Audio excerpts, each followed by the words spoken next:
Circuit जिसमें 3 resistors हैं। एक 4 ओम का रेजिस्टर है, इसके साथ सीरीज में we have another resistor of 6 ohm, और इन दोनों के पैरेलल में वी हैव ए रेजिस्टर जिसका वैल्यू है 5 ओम। ठीक है, नथिंग एल्स इज गिवन, बस यही है। 3 रेजिस्टर्स हैं, 4, 6 एंड 5 ओम। अब क्वेश्चन देखो क्या है, हीट पे बेस्ड क्वेश्चन है। If the heat produced in 5 ohm resistance, if the heat produced in 5 ohm resistance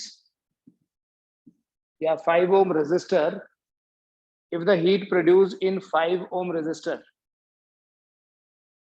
due to current flowing through it, due to current flowing through it is 10 calorie per second.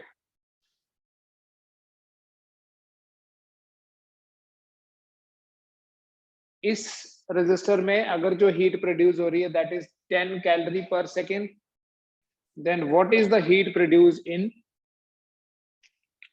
then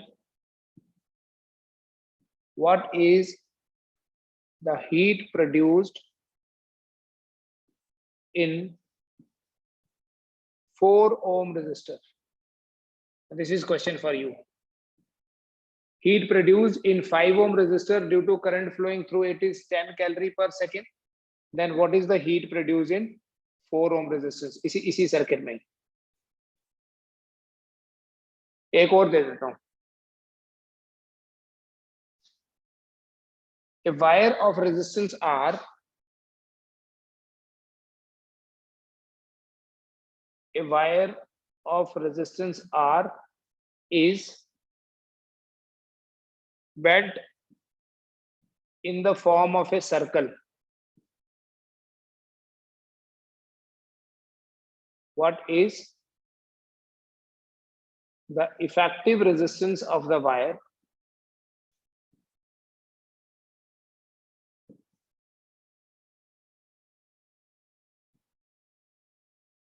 across the terminals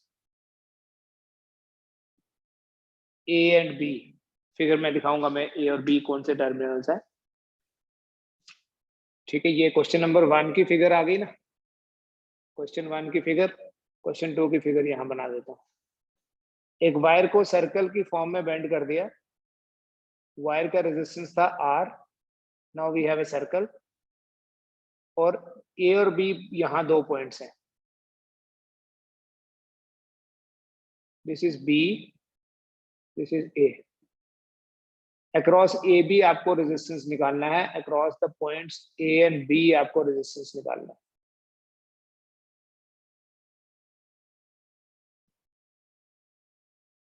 और ये दिया है कि A B के कारण जो ये arc है, it is making an angle 60 degree at the centre. So these are 2 questions for you.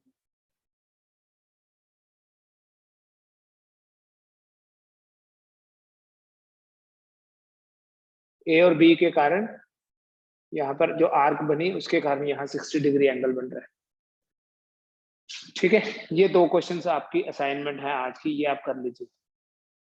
2 calorie पर सेकेंड। अभी मुझे आंसर नहीं चाहिए, यू टेक योर टाइम, इनको करो आराम से। एक क्वेश्चन और है माधवी, वो भी शेयर कर दो, आप ग्रुप में ही शेयर कर दो अभी जो आपने डाला था। ठीक है, आज हम पढ़ेंगे सेल्स के बारे में। मिटा रहा हूँ, ये लिख लिए ना क्वेश्चन आपने?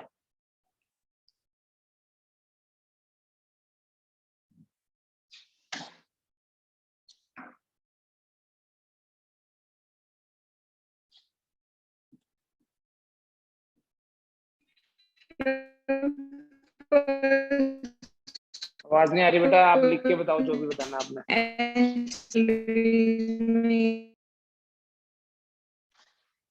हम बात करेंगे बेटा आज सेल्स की। सेल की बात करते हैं, शॉर्ट में सेल बोलते हैं। It is actually electrochemical cell.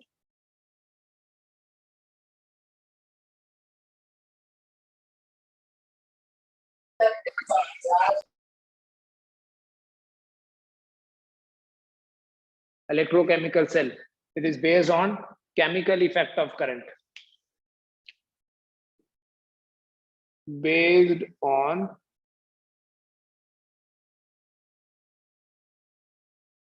chemical effect of electric current, chemical effect पे बेस्ड है। इलेक्ट्रोकेमिकल सेल एक ऐसा डिवाइस होता है which converts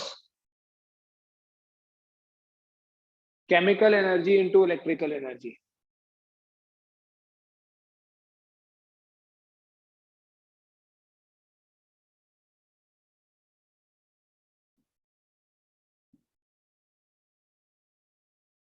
एक ऐसा डिवाइस जो केमिकल एनर्जी को इलेक्ट्रिकल एनर्जी में कन्वर्ट करता है, उस डिवाइस को सिंपली हम सेल बोलते हैं या उसको ही इलेक्ट्रोकेमिकल सेल बोलते हैं।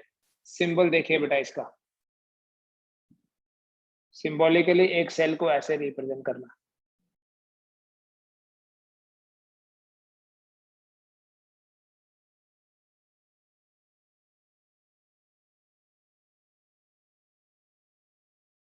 सेल के दो पैरामीटर्स होते हैं, देखो मैंने लिखा भी है ई और आर।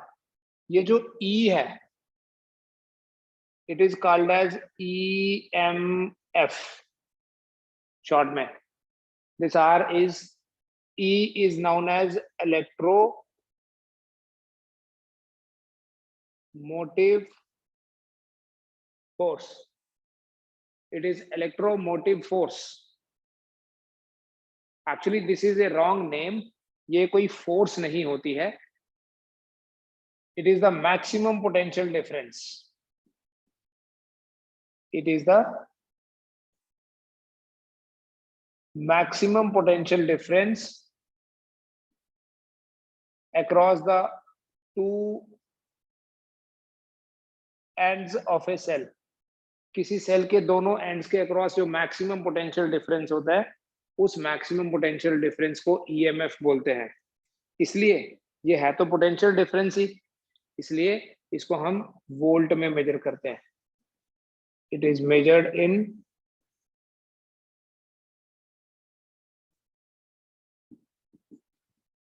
वोल्ट में मेजर करते हैं इसको।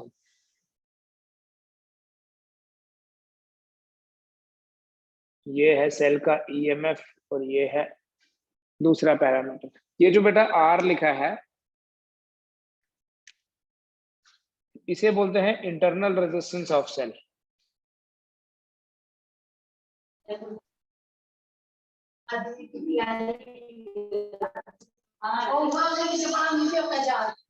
It is the internal resistance of a cell.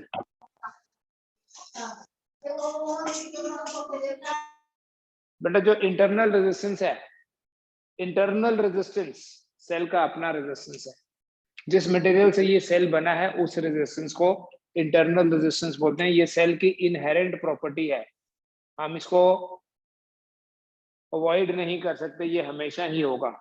It is the resistance due to, क्योंकि मैंने क्या बोला, ये इलेक्ट्रोकेमिकल सेल है। It is resistance offered by the electrodes and electrolyte of the cell. It is a resistance offered by the electrodes and electrolyte of the cell. Internal resistance is the resistance offered by the electrodes and electrolytes of a cell. Basically, I told you this is an electrochemical cell. ये एक electrochemical cell एक container जैसा होता है, in which there are two electrodes, दो metal की rods होती हैं, called as cathode and anode, है ना। Then there is some electrolyte,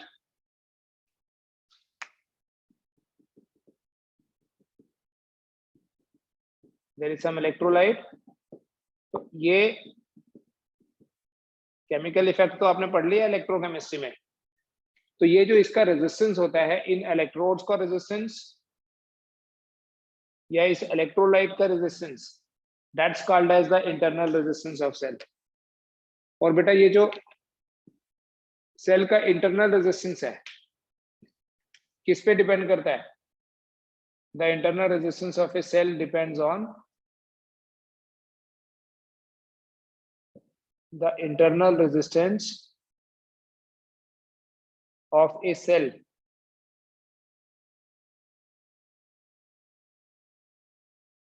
depends on number one, nature and concentration of the electrolyte. It depends on nature and concentration of electrolyte. Nature मतलब whether this is copper sulfate जो commonly use होते हैं या silver nitrate, और concentration मतलब initially when the it's actually chemical reaction takes place. Initially when the cell is new, its resistance is less, and when the cell is put more and more into use, its internal resistance increases. The internal resistance of a cell depends on nature and concentration of electrolyte. It depends on area of the electrodes. Area of electrodes. It depends on distance between the electrodes. And of course, it depends on temperature also. So internal resistance जो है ये इन सारे factors पे depend करता है. It depends on nature and concentration of the electrolyte. It depends on area of the electrodes, and it also depends on distance between the electrodes. ठीक है? It also depends on temperature. Temperature पे तो करते ही है, लेकिन बेटा यहाँ reverse है टेम्परेचर का इफेक्ट। जैसे हमने पढ़ा था मेटल्स में क्या होता है, टेम्परेचर बढ़ाते हैं तो रेजिस्टेंस बढ़ता है। The internal resistance of a cell decreases with increase in temperature. आपने देखा होगा कोई सेल या बैटरी जो है, कार की बैटरी जो है, अगर हम ड्यूरिंग एक्सट्रीम विंटर होते हैं तो सुबह सुबह कई बार स्टार्ट नहीं कर पाते, लेकिन जब उसके ऊपर गर्म पानी डालते हैं तो वो करंट सप्लाई करने लगती है। मतलब गर्म पानी डालने से करंट फ्लो कर रही है, इसका मतलब रेजिस्टेंस कम हुआ टेम्परेचर बढ़ाने से। ठीक है, मेटल वाला रिलेशन नहीं लगेगा यहाँ। Internal resistance of a cell depends on temperature but it decreases with increase in temperature. ठीक है, नेचर एंड कॉन्सेंट्रेशन, नेचर पे तो डिपेंड करेगी, जैसे ये आयंस होंगे उसी हिसाब से उनका रेजिस्टेंस होगा, जो उनकी नेचर होगी। The internal resistance of a freshly prepared cell is small. ठीक है, ये you can write this statement. The internal resistance of a freshly prepared cell is small, and when the cell is put more and more into use, ज्यादा से ज्यादा use करते जाएंगे अगर हम सेल को, तो उसका इंटरनल रेजिस्टेंस जो है वो बढ़ता जाएगा। नए सेल का इंटरनल रेजिस्टेंस कम होता है और पुराने सेल का इंटरनल रेजिस्टेंस ज्यादा। एक्चुअली जब हम बोले सेल पुराना हो गया तो उसका मतलब ही यही होता है कि उसका इंटरनल रेजिस्टेंस जो है वो बहुत बढ़ गया है।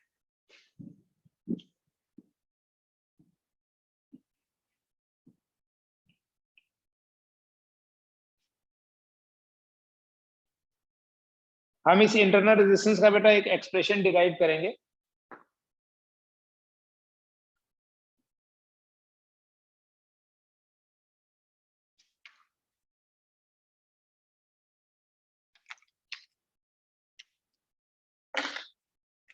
एक्सप्रेशन फॉर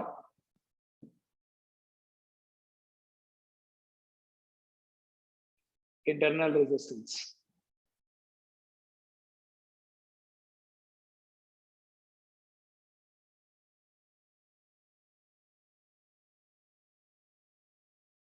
देखो, जब भी हम किसी सेल वाले सर्किट की बात करते हैं, दो चीजें समझना। ये सेल हो गया, इसे हम कनेक्ट करते हैं with some device, capital R से रिप्रेजेंट करते हैं। This is called as the external resistance. Cell की ईएमएफ है E, internal resistance small R और ये एक्सटर्नल रेजिस्टेंस है, लेकिन हमने यहाँ पर इस की को ओपन रखा है, ठीक है, दिस की इज ओपन, तो इसलिए इस सर्किट में कोई करंट फ्लो नहीं करेगी। करंट कब फ्लो कर, ये ओपन सर्किट बोलते हैं इसको। ओपन सर्किट मींस ऐसा सर्किट जिसमें करंट का फ्लो नहीं हो रहा है।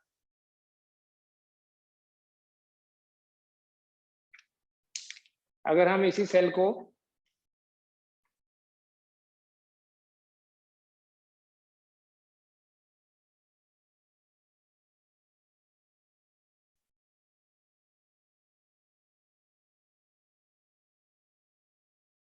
सर्किट के साथ लगा दें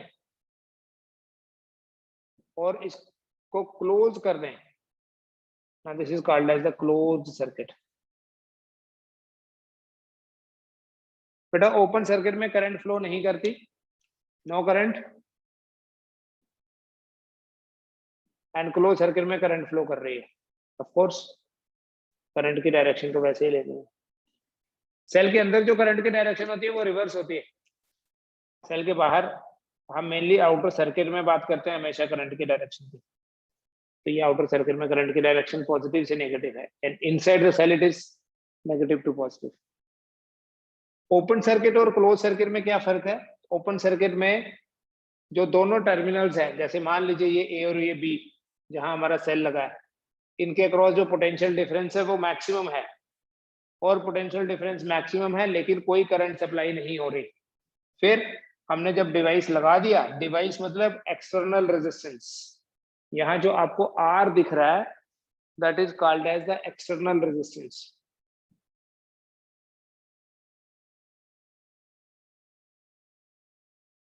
तो when it is an open circuit, open circuit है तो no current flows,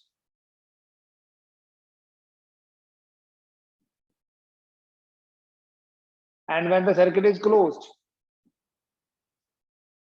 if current I flows,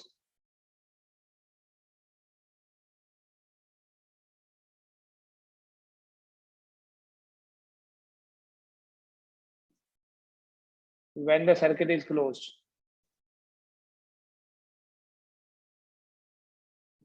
then E will be equal to I into R plus I into R। कैसे? जब यहां से करंट फ्लो होगी, इसी EMF का कुछ पार्ट यहां कंज्यूम हो जाएगा, I into R वोल्टेज है, और ये इंटरनल रेजिस्टेंस के अक्रॉस भी है। यही जो EMF है, it is used up for two purposes.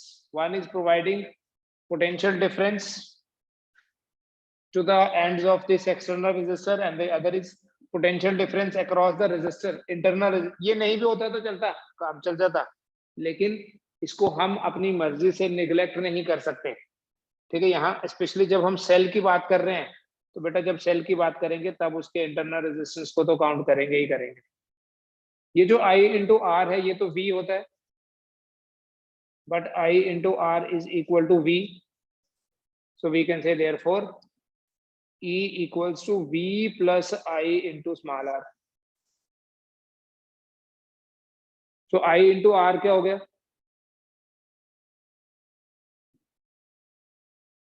E minus V, which means small r is equal to E minus V by I। Small r equal to E minus V by I। And again देखिए, अगर I into R V है, तो I को लिख सकते हो V by R। So small r is equal to E minus V divided by V by R। It means this small r is equal to E minus V by V into R। तो ये बन जाएगा E by V minus 1 into R। यहां तक पहले देख लो, ये internal resistance का expression, just have a look. ये जो EMF E है, ये दो पर्पस यहां सॉल्व करती है। एक तो इस EMF से पोटेंशियल डिफरेंस मिल रहा है, किसको? हमारे एक्सटर्नल डिवाइस को, और दूसरा इसी EMF से पोटेंशियल डिफरेंस मिल रहा है हमारे इस रेजिस्टेंस को, जिसे इंटरनल रेजिस्टेंस बोलेंगे हम।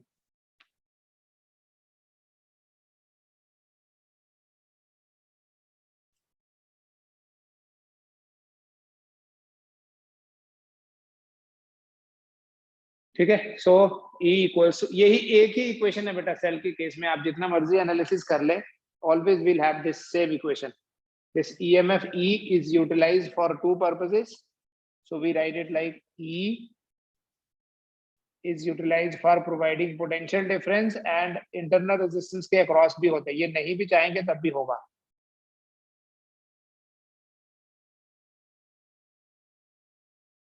तो इंटरनल रेजिस्टेंस हो गया E by V minus 1. अब ये E और V में डिफरेंस क्या, देखो ये अगर हम कोई नॉर्मल सेल ले लें, जैसे हम पेंसिल सेल ले लें या ड्राई सेल बोलते हैं, ये जो ड्राई सेल है 1.5 वोल्ट होता है बेटा.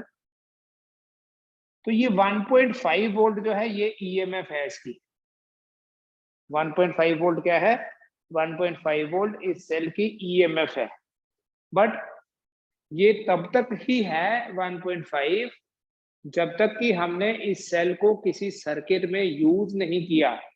मतलब जब ये ओपन सर्किट है तो ओपन सर्किट में ईएमएफ होती है.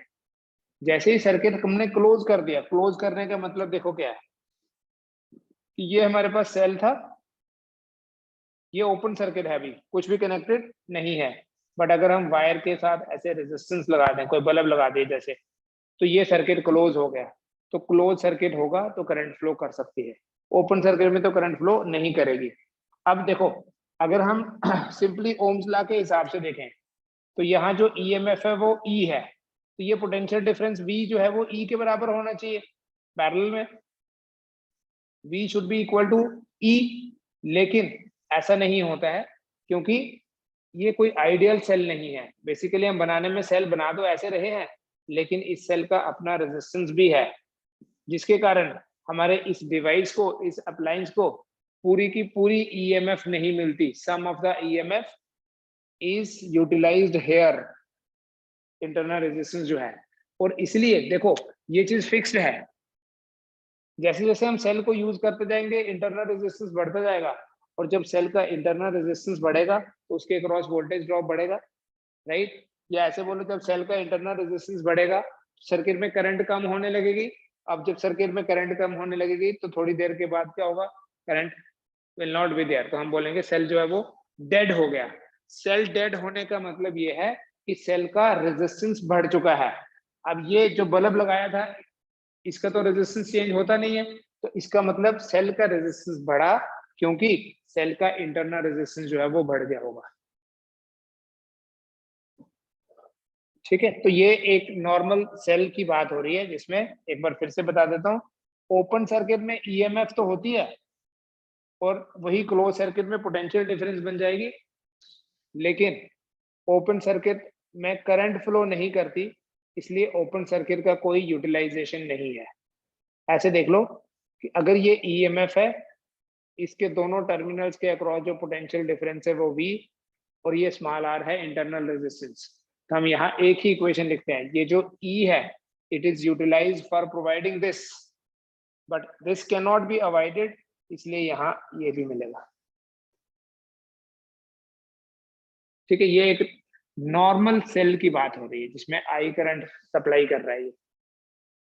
अगर ये इंटरनल रेजिस्टेंस जितना कम होगा, देखो ये चीज फिक्स्ड है, ये मान लीजिए 1.5 वोल्ट है नॉर्मल, ये रेजिस्टेंस इतना है कि ये सिर्फ 0.2 वोल्ट ही ले रहा है, तो इसका मतलब 1.3 इधर होगा.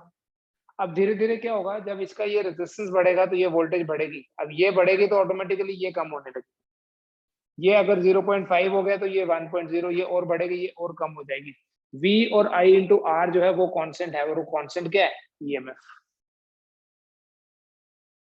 राइट. जब करंट फ्लो नहीं करती, देखो इसी में बता दूं, if I is equal to 0 तो E will be equal to V.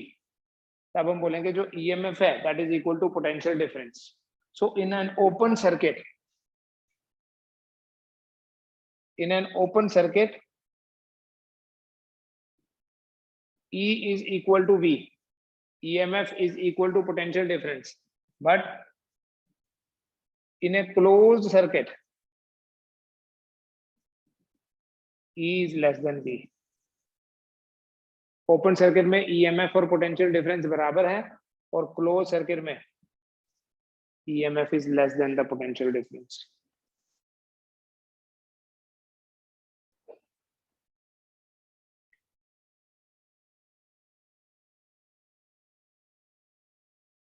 ठीक है, but this is the normal behaviour. अभी मैं एक और चीज बताऊंगा आपको थोड़ी देर में। इक्वेशन यही याद रखनी बेटा, हर एनालिसिस में यही एक इक्वेशन चलेगी। ईएमएफ और पोटेंशियल डिफरेंस में फर्क क्या है फिर? दोनों का यूनिट सेम है। ईएमएफ को भी वोल्ट में, पोटेंशियल डिफरेंस को भी वोल्ट में मेजर करते हैं।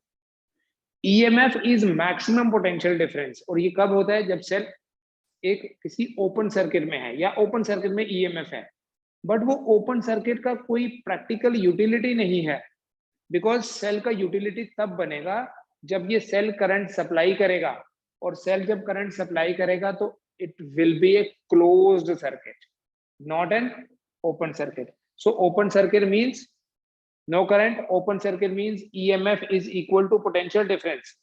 ठीक है, इसलिए वो मैक्सिमम वैल्यू होती है, इसलिए हम ईएमएफ को मैक्सिमम पोटेंशियल डिफरेंस भी बोलते हैं। ठीक है, तो क्लोज सर्किट में ई का कुछ पार्ट V और कुछ part I into R। But हमारे पास दो तरह के सेल्स होते हैं, थोड़ा सा ये भी देख लेते हैं हम। टू टाइप्स ऑफ सेल्स, जिन्हें हम बोलते हैं primary cell and secondary cell.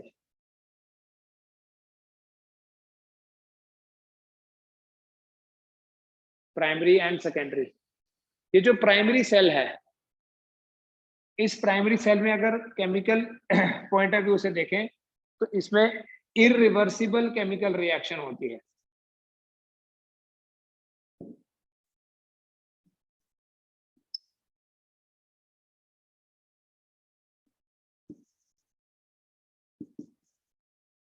In primary cell irreversible chemical reaction takes place. लेकिन जो सेकेंडरी सेल होता है, इसमें रिवर्सिबल केमिकल रिएक्शन होती है।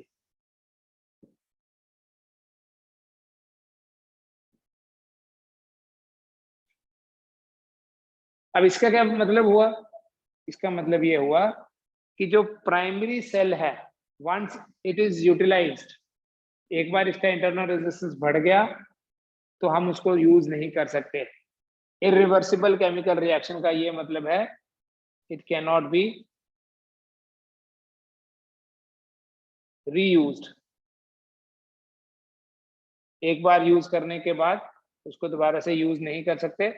इसी को टेक्निकली बोलेंगे, it can not be reuse को ये बोलेंगे current can not be supplied to it.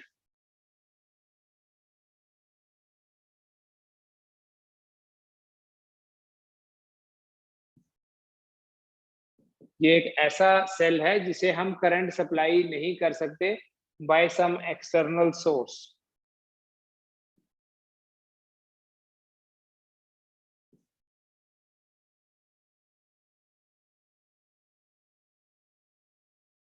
Irreversible chemical reaction takes place, cannot be reused, current cannot be supplied to it by some external source। ठीक है, तो जो primary cell होता है वो सिर्फ एक बार यूज करने के लिए ही बना है। ड्राई सेल हमारा जैसे नॉर्मल ड्राई सेल, यही ड्राई सेल रिचार्जेबल भी होता है।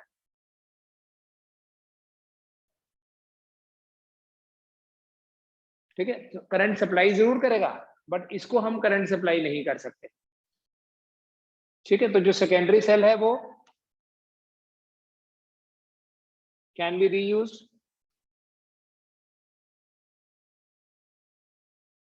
current can be supplied to it।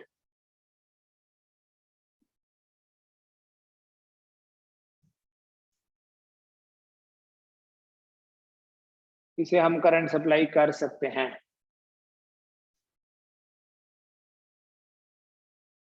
ठीक है, ये हमारे जो नॉर्मल ड्राई सेल होते हैं वो प्राइमरी सेल है। यहां याद रखना एक वर्ड, लेड एसिड एक्यूमुलेटर।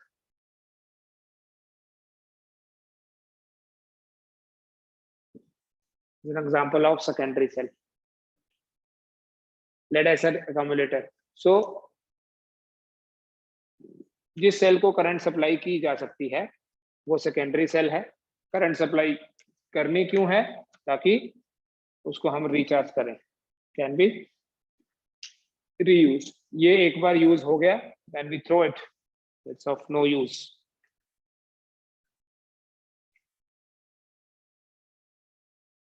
दो मोड्स होते हैं बेटा सेल्स में, ठीक है, उसकी बात करेंगे। जब भी हम सेकेंडरी सेल की बात करते हैं नॉर्मली, तो एक टर्म डिफाइन करते हैं capacity of a cell.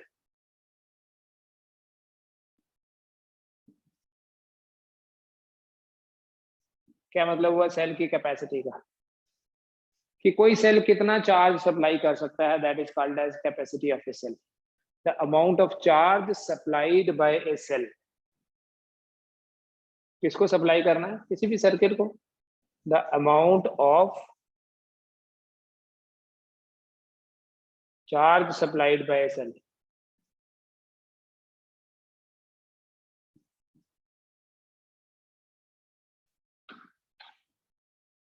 Cell कितना चार्ज सप्लाई कर सकता है वो उसकी कैपेसिटी है। बेटा इस कैपेसिटी को हम मेजर करते हैं इन द यूनिट एम्पियर और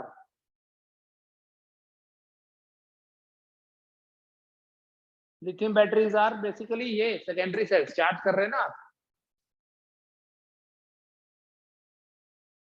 amount of charge supplied by cell, इसके बाद इधर आ जाना। Capacity of a cell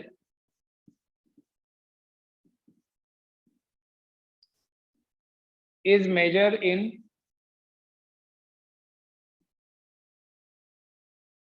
AH. This AH is ampere hour.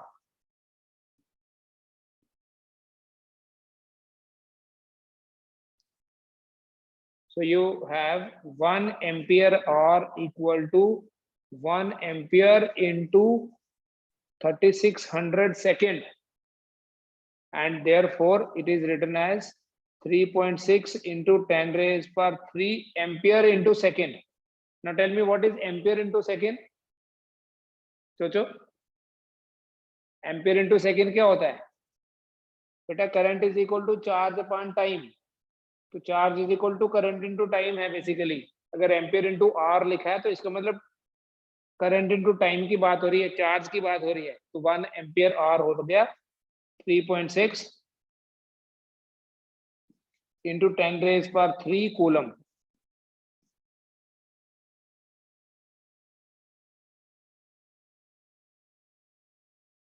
One ampere और क्या हो गया 3.6 इंटू 10 रेज पर 3 कूलम। ठीक है, capacity of a cell is measured in ampere hour, क्योंकि हम कभी कितने एम्पियर करंट कितने सेकंड के लिए चाहिए वो नहीं, दैट इज नॉट यूज कि हमें कुछ सेकंड्स के लिए करंट चाहिए। We use the current for few hours. कहाँ यूज करते हैं बेटा हम ये वाली टर्म कैपेसिटी जिसको बोला मैंने?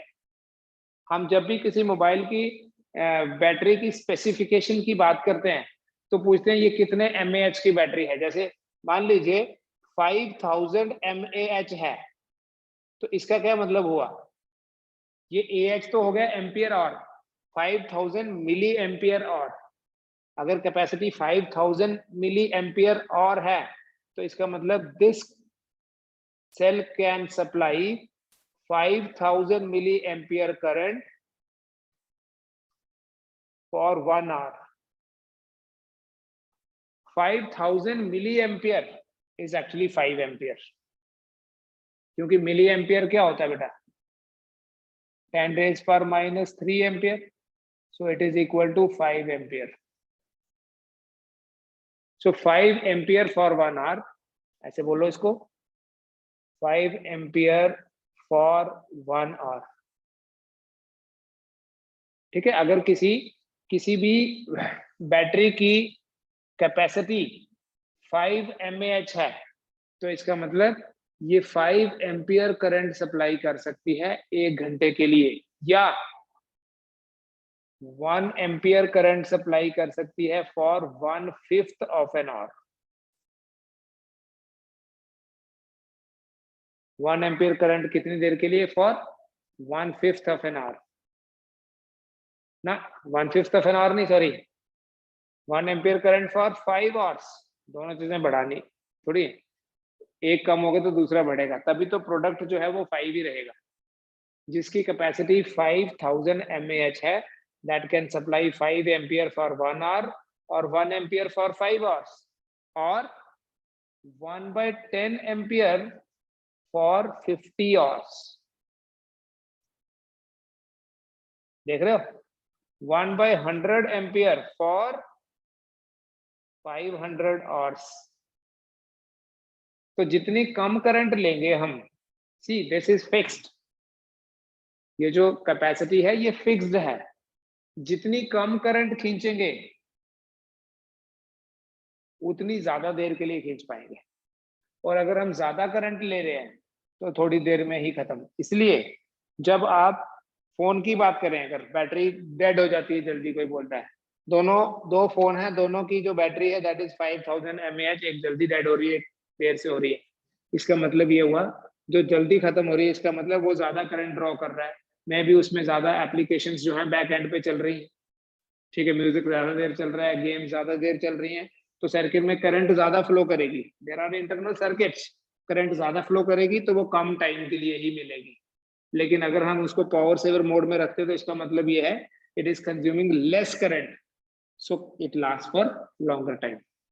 ठीक है, capacity of a cell is actually the amount of charge, it is measured in ampere hour, but ampere into hour actually charge का यूनिट है। तो 1 Ah कितना होता है 3.6 into 10 raised by 3 कूलम, और आपको बता दिया 5000 mAh का मतलब है 5000 milli ampere current for 1 hour। 5000 milli is actually 5, so 5 ampere for 1 hour और 1 ampere for 5 hours और 1/10, जितनी कम करंट करोगे उतना टाइम बढ़ता जाएगा। ठीक है, तो ये है सेल की कैपेसिटी की बात।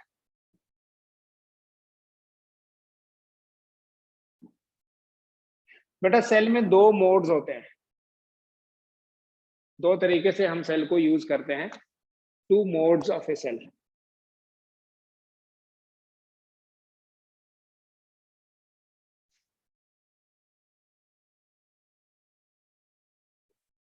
A cell is used in two modes, सेल के दो मोड्स हैं, एक होता है charging mode,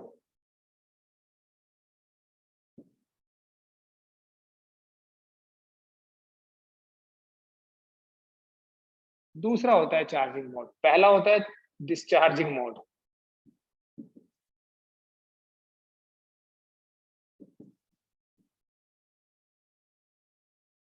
discharging mode and charging mode.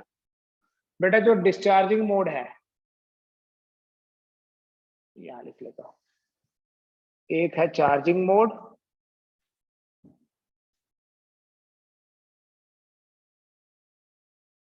और दूसरा है डिस्चार्जिंग मोड। जो डिस्चार्जिंग मोड है this is available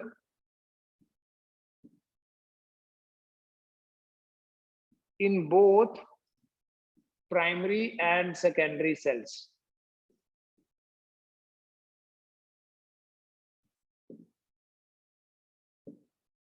discharging mode कहाँ यूज होता है, discharging mode is use in primary as well as secondary, primary cell में भी यूज होता है और सेकेंडरी भी, क्योंकि हर एक सेल एक्चुअली बनाया ही डिस्चार्ज होने के लिए है।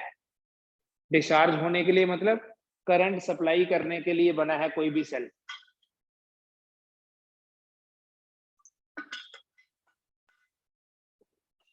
अगर कोई सेल जो है करंट सप्लाई नहीं कर सकता तो इसका मतलब वो सेल यूजलेस है, किसी काम का नहीं है। ठीक है, डिस्चार्जिंग मोड हर एक सेल में होता है, चाहे हमारा प्राइमरी सेल हो, सिंगल है तो सेल, कॉम्बिनेशन है तो बैटरी। तो अगर ये किसी एक्सटर्नल सर्किट को करंट सप्लाई नहीं कर सके तो फिर तो इसका फायदा नहीं है, इसको चार्ज करके करना ही क्या है। डिस्चार्जिंग मोड है बेटा ज्यादा इंपॉर्टेंट, सेल का दोबारा से चार्ज होना इंपॉर्टेंट नहीं है, सेल का discharging is more important, because हम चार्ज करें और वो डिस्चार्ज ना हो सके, डिस्चार्ज होने का मतलब क्या है कि सेल करंट सप्लाई करेगा किसी सर्किट को। सो ये हर एक सेल करता है, जो प्राइमरी सेल होता है वो भी करंट सप्लाई करता है किसी सर्किट को, और जो सेकेंडरी सेल होता है वो भी करंट सप्लाई करता है किसी सर्किट को। ऐसे ही जो चार्जिंग मोड है बेटा, पहले डेफिनेशन देख लेते हैं दोनों का। जो चार्जिंग मोड है, this is available only in primary cells, sorry secondary cells. Charging mode is available only in, charging mode सिर्फ सेकेंडरी सेल्स में होता है, प्राइमरी सेल में चार्जिंग मोड नहीं होगा, क्योंकि चार्जिंग मोड वो होता है जिसमें करंट सप्लाई की जाती है। Current is supplied to the cell. कौन सप्लाई करता है? कोई external source, by some external source. ठीक है, जैसे ये चार्जिंग मोड है।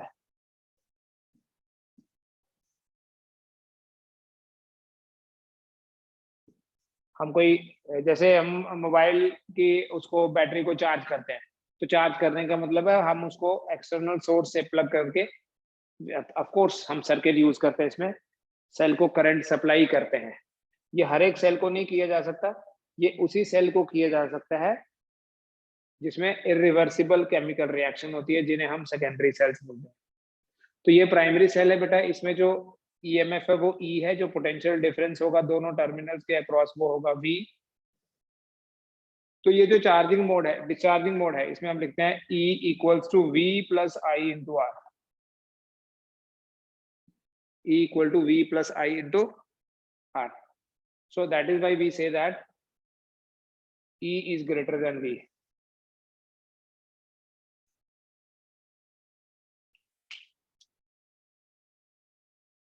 और यहां पर चार्ज हम तभी कर पाएंगे अगर हमारा जो ये सोर्स है वो करंट उसको सप्लाई कर रहा है।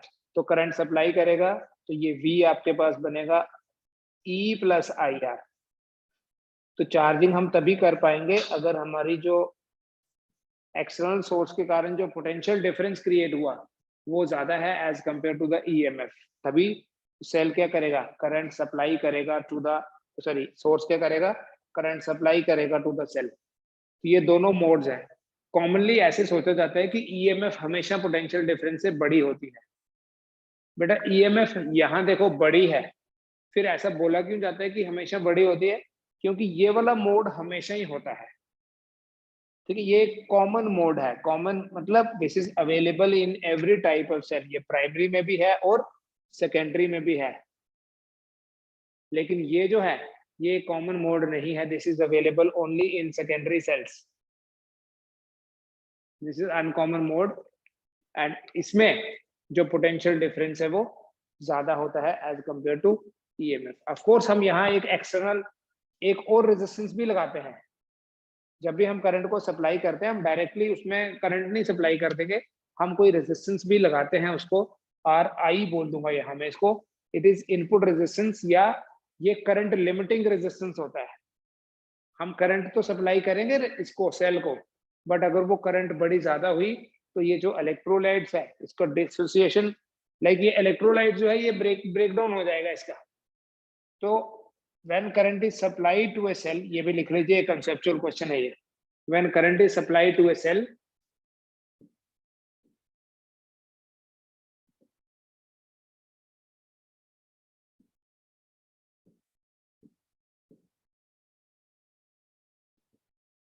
a series resistance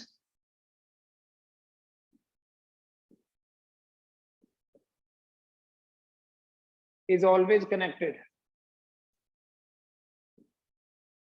in the circuit.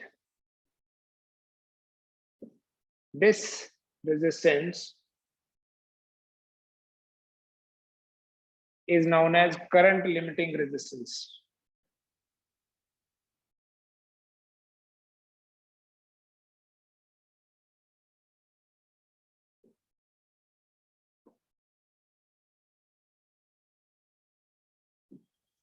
This resistance is known as current limiting resistance. नाम से ही पता चलेगा बेटा इसका पर्पस क्या है। करंट को लिमिट करना। करंट सप्लाई तो करना है बट वो करंट एक्सेसिव हीट प्रोड्यूस नहीं करते, यहाँ इसको इलेक्ट्रोलाइट को डैमेज नहीं करते।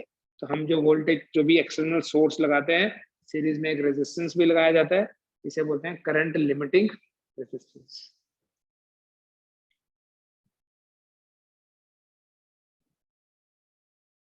ठीक है, ये हो गया बेटा सेल के बारे में। EMF, potential difference, internal resistance, charging, discharging, primary and secondary. ठीक है, ये सारे टर्म्स क्लियर है, कोई डाउट है इसमें?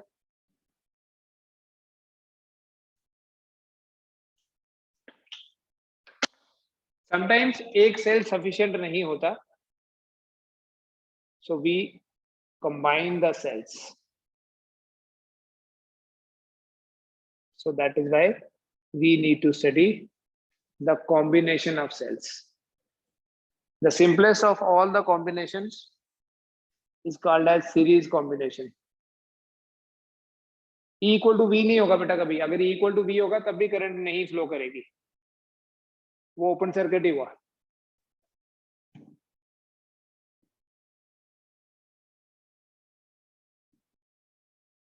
सीरीज कॉम्बिनेशन,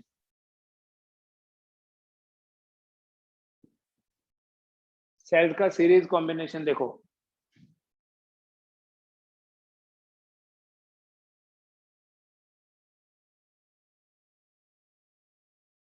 सपोज एक सेल का ईएमएफ है E1, इंटरनल रेजिस्टेंस है, चलो अभी सिमिलर ले लेता हूं पहले, ER, दूसरे का भी internal resistance R, EMF E, इस तरह से हम n सेल्स कनेक्ट कर देते हैं।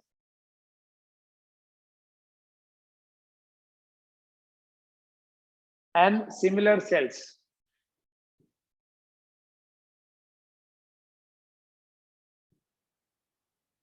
each of EMF E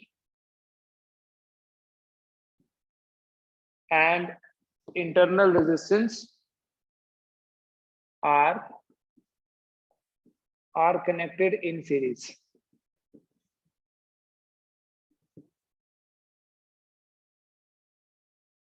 ठीक है, लाइक दिस। अब ये जो एक सिंपल सीरीज है जो नॉर्मली हम यूज करते हैं किसी सेल, किसी भी बैटरी में, इसमें टॉर्च में, रेडियो में, कैमरा में सेल लगाते हैं, तो क्या करते हैं, पहले वाले सेल का जो नेगेटिव है दूसरे के पॉजिटिव से जोड़ते हैं, दूसरे का नेगेटिव तीसरे वाले के पॉजिटिव से, सो ऑन ऐसे चलता है। हम ऐसे जोड़ते हैं बेसिकली, ये एक सेल होता है, सपोज ये ऐसे उल्टा है, ये इसका पॉजिटिव ही नहीं, इसके ऊपर जो दूसरा सेल रखते हैं इसका पॉजिटिव यहाँ और नेगेटिव यहाँ, एक और लगा दोगे अगर तो ऐसे, ये पॉजिटिव और ये नेगेटिव, पहले सेल का नेगेटिव दूसरे के पॉजिटिव के साथ, दूसरे का नेगेटिव तीसरे के पॉजिटिव के साथ, और फिर लास्ट वाले का ये नेगेटिव और ये पहले वाले का पॉजिटिव यहाँ बीच में लगा देते हैं हम, ये बल्ब है हमारा। बल्ब मतलब एक्सटर्नल रेजिस्टेंस है, डिवाइस है कोई। तो ये हमारे पास डिफरेंट सेल्स हैं, सबका पॉजिटिव, ये देखो सब, इसका नेगेटिव इसके पॉजिटिव के साथ, इसका नेगेटिव नेक्स्ट वाले के पॉजिटिव के साथ, और पहले वाले का पॉजिटिव और लास्ट वाले का नेगेटिव आपस में कनेक्टेड है थ्रू सम एक्सटर्नल रेजिस्टेंस, हम जिसमें चाहते थे कि करंट फ्लो करे।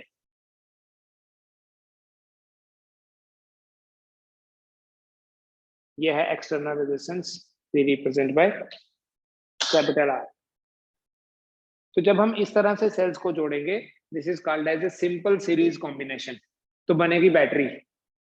उस बैटरी का ईएमएफ कितना होगा, ये देखो, E plus E plus E plus E, N times करोगे तो आ जाएगा एन ई,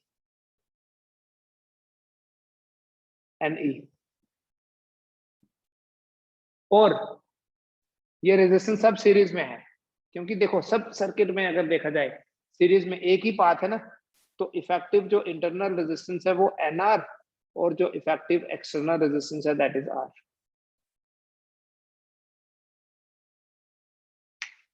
और ये है करंट,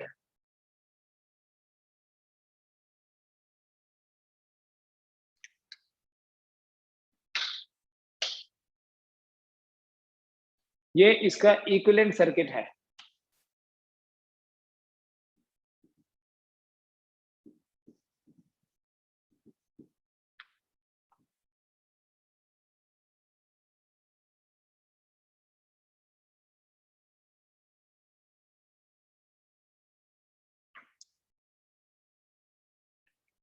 अगर सर्किट में आई करंट फ्लो कर रही है,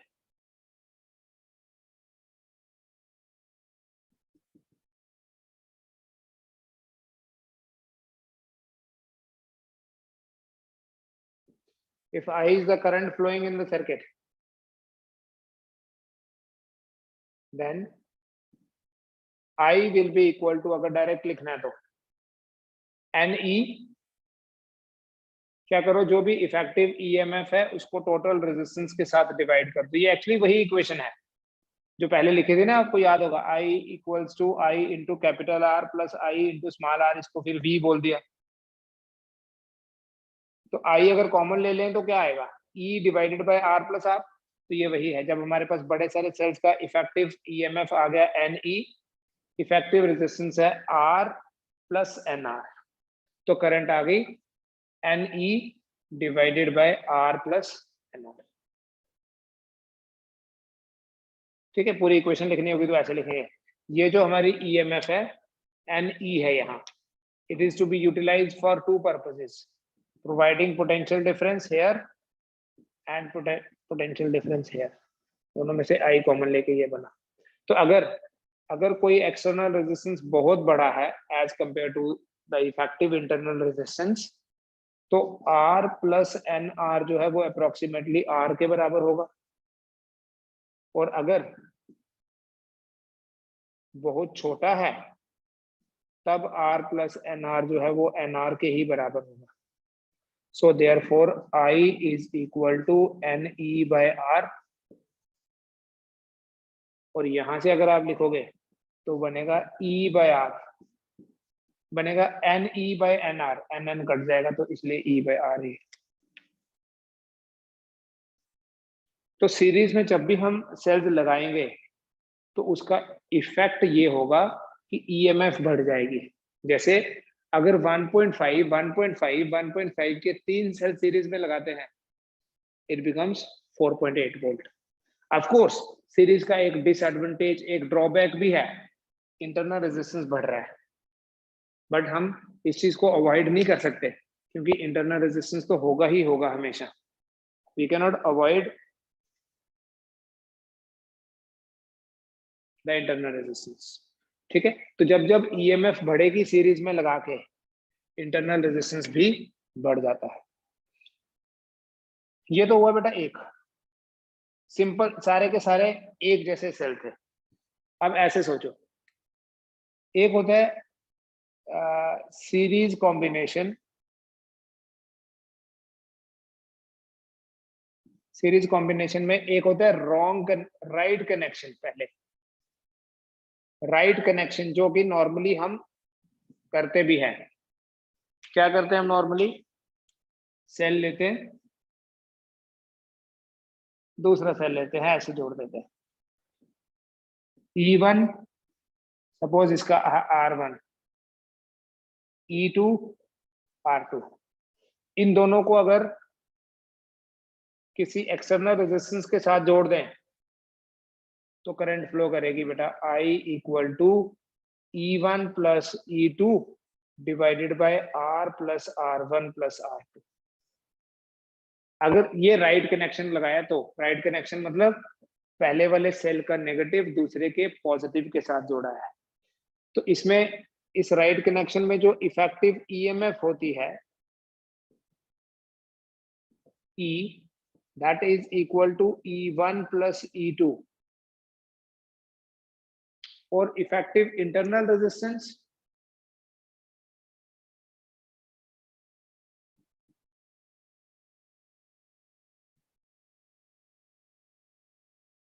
अगर हम इफेक्टिव इंटरनल रेजिस्टेंस को स्मॉल r से रिप्रेजेंट करें, it is equal to R1 plus R2। This is right connection. Wrong connection होता है बेटा कई बार, गलत लगा दिए, चाहे गलती से लगा दिया चाहे जानबूझ के लगा दिया। देखो उसमें क्या होगा, बनाओ।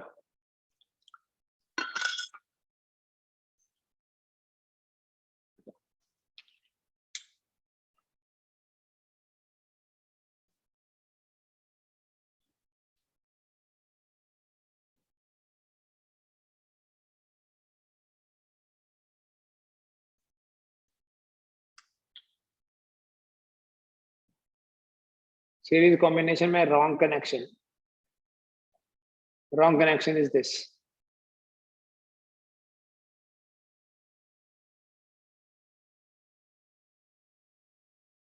E1 R1 E2 R2।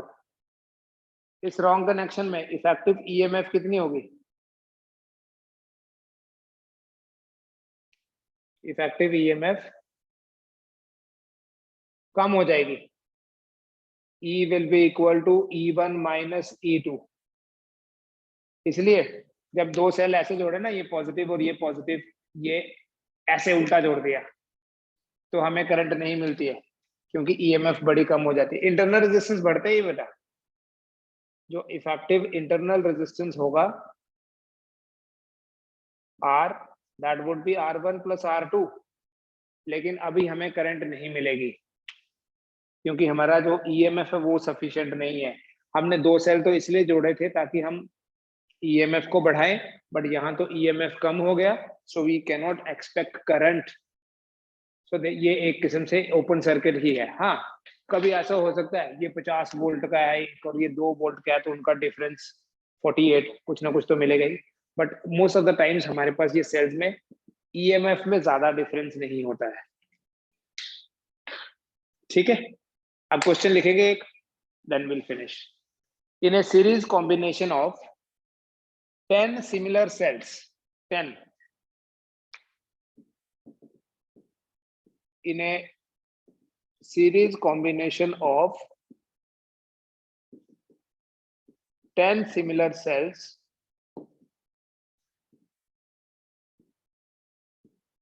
each with EMF E and internal resistance R. If two cells are wrongly connected, then what is the effective EMF and effective internal resistance? 10 sales हैं, दो गलत लगे हैं, हर एक सेल का ईएमएफ है E, internal resistance R है। तो अगर दो सेल गलत लगाए हैं, कोई भी दो, कहीं पे भी, पहला और लास्ट वाला, या बीच में कोई दो, या एक दूसरा और एक आठवां, कैसे भी, position doesn't matter. If two cells are wrongly connected, now you know wrong connection क्या होता है, then what is the effective EMF and what is the effective internal resistance? देखो, गलत कभी भी अकेला नहीं होता है। जैसे ये एक सेल लगाया, ये सही लगा कि गलत लगा, बताओ? सही लगा, करंट फ्लो कराएगा अगर कराने होगा तो। अब इसको ही मैंने अगर ऐसे कर दिया, अभी गलत है कि सही? अभी भी सही है, करंट ऐसे फ्लो करेगी। गलत हमेशा तब होगा जब एक के साथ रिलेटिव होता है। गलत होना इज ऑलवेज रिलेटिव। ये गलत है, ये सही कनेक्शन है, और रॉन्ग कनेक्शन होगा तो ऐसा होगा। ठीक है नहीं? अब यहाँ कितनी, देखो ये E था, अगर मैं ऐसे जोड़ूं तो आता है 2E, और अगर मैं ऐसे जोड़ूं तो आता है 0। कितने गलत लगाए? एक ही गलत लगाया, ये तो सही है, राइट? तो इफेक्टिव ईएमएफ आ गया 0। तो अब क्या करना है, जितने गलत होंगे बेटा, एक अकेला कभी भी गलत नहीं होगा, जितने गलत होंगे उसका डबल जो है वो कम हो जाएगा। So it will B 6E not 7। दो गलत हैं, या ऐसे देखो, टोटल सेल्स हैं 10, टोटल सेल्स हैं 10, कितने ठीक लगे हैं? 10 थोड़ी ना ठीक लगे हैं, 8। तो जो ठीक लगे हैं उनका हो गया 8E, और कितने गलत लगे हैं? 2। तो जो गलत लगे हैं उनका हो गया -2E। So effective EMF will B 6E। The answer will be 6E 10R। जितने गलत उससे डबल कम। पता चल गया ना कैसे? देखो, ये एक सेल लगा है, ये एक गलत, ये दूसरा गलत, यहाँ दो गलत हो गए, तो ये आ गया E -E, ये आ गया -E। ठीक है, तो क्या आएगा? -E आएगा। ये दोनों 0 हो गए, ये तो बचा ना, जो गलत लगाया है वो दूसरे के साथ मिलेगा तो जाके 0 बनाएगा। तो अगर हम 2 गलत लगाते हैं, 1 2, मैंने बोला कहीं भी लगाना, 3, ये चौथा वाला गलत लगा दिया, उसके बाद सही लगा दिया, तो यह ई माइनस ई प्लस ई माइनस ई, तो ई माइनस ई दोनों मिलके 0 बने, फिर आगे जाके फिर ऐसा ही होगा। तो जितने गलत होंगे उससे डबल का इफेक्ट कम होगा। या सीधा ऐसे देखो, 10 सेल्स का ईएमएफ सही होता तो 10 ई आता, लेकिन 8 ही सही है तो 8 ई, और जो गलत है वो -2 ई, राइट। तो अगर n सेल्स हैं, इफ टोटल n सेल्स हैं, टोटल सेल्स आर n, और उसमें से रॉन्ग कनेक्शन है, रॉन्गली कनेक्टेड है m, तो इफेक्टिव ईएमएफ क्या होगा? Effective EMF will be equal to n minus 2me।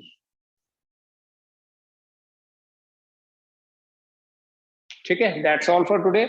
In next class we'll study the parallel combination of similar cells as well as different cells. ठीक है, tomorrow